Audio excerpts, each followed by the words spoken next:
Ladies and gentlemen, I have a good news, or in the sphere of this meeting, optimist views. We're almost there. So we can almost have a drink for that reason. Before we officially open the academic year, 2017-2018, let me give you a few things what we can expect for the coming year. I will not take more than 5 minutes. I know it's almost there.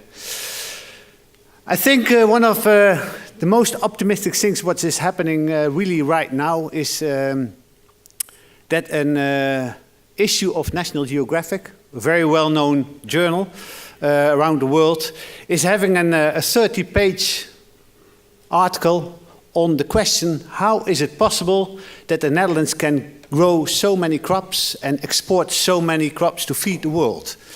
And there's only one answer which really comes from that article, which is beautifully pictured also in the special issue of National Geographic. And that's our institution, Wageningen University and Research. It's a remarkable thing that such a journal gives that answer, and it gives us a very wide exposure to the world of the fantastic work which is being done here at Wageningen University and Research. So I think that's a very nice thing what we just open the academic year with. What we also will see is that we will start a new master very unexpectedly in Amsterdam. The Master of Metropolitan Analysis, Design and Engineering, a field where we are not normally engaged in, but we do that together with Technical University in Delft, and we do that in the city of Amsterdam, closely connected to the AMS Institute, the Advanced Metropolitan Solutions Institute, where we especially bring our knowledge on engineering, natural resources, on water, energy, feeding big cities, etc. And we use that as a living laboratory where we bring students from all around the world to Amsterdam, and of course also to our institution. We will also doing a lot of other interesting works. The internationalization will continue to further accelerate in our institution. We will see that in large cooperation projects with the CGI institution coming year, with the World Bank institution, and also within our own institution, where we just decided that we will also start with international bachelor programs and not only have them in Dutch. I think that will also help a lot.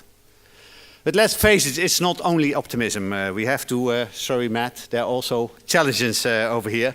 And one of the challenges we face is also just produced in a new report by the Rathenau Institute, where the Rathenau Institute analyzes what is the performance of the different university and what is in terms of education especially, and they take the diplomas in bachelor and master, which are the top lines here you see, and what is the funding, the finances from the government coming there. And they do that for all the organizations, all the academic institutions, the universities in the Netherlands.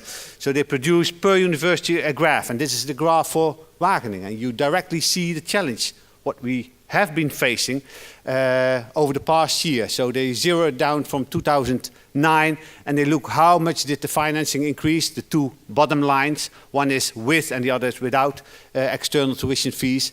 And they compare that with the increase of master and bachelor diplomas, the two upper lines. And there you see also the main challenge we are seeing there. And of course that doesn't give much reason for optimism. But of course the good story is, and that's also I think the value of Matt's story, is if you leave it to scientists, to us, we would know how to repair that gap. So that will remain a challenge. And of course what we are doing, and that's of course the message I want to convey here, is to the government, the new government which is being formed. We cannot continue in that way.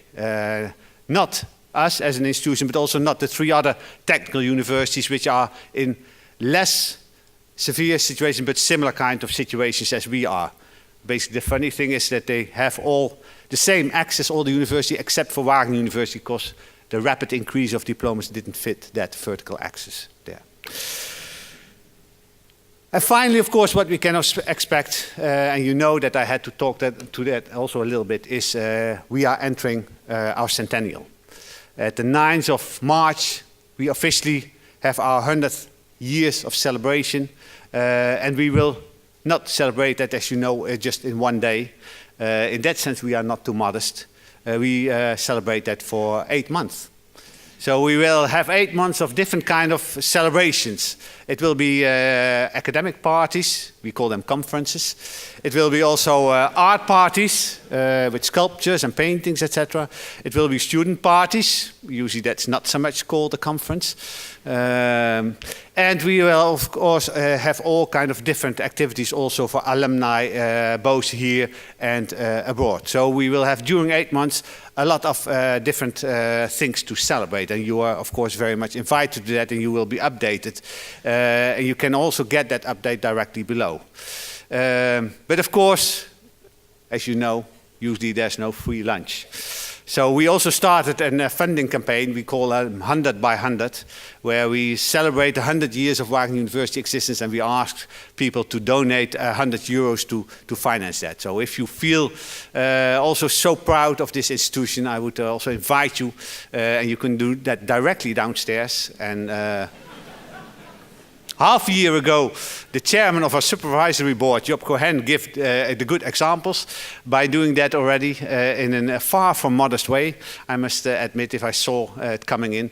So let me also modestly invite you to do that. And you can do that jointly with also giving your wishes for that. There's a wishing tree where you can also put your wishes, what you would like to happen in that year of celebration, but also beyond that year. So with those words, I would like to close this meeting, officially open the academic years.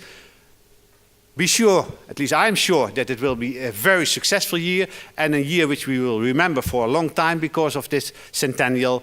And I all invite you to join us for a drink downstairs, and hope to see you quite soon again. Thank you very much.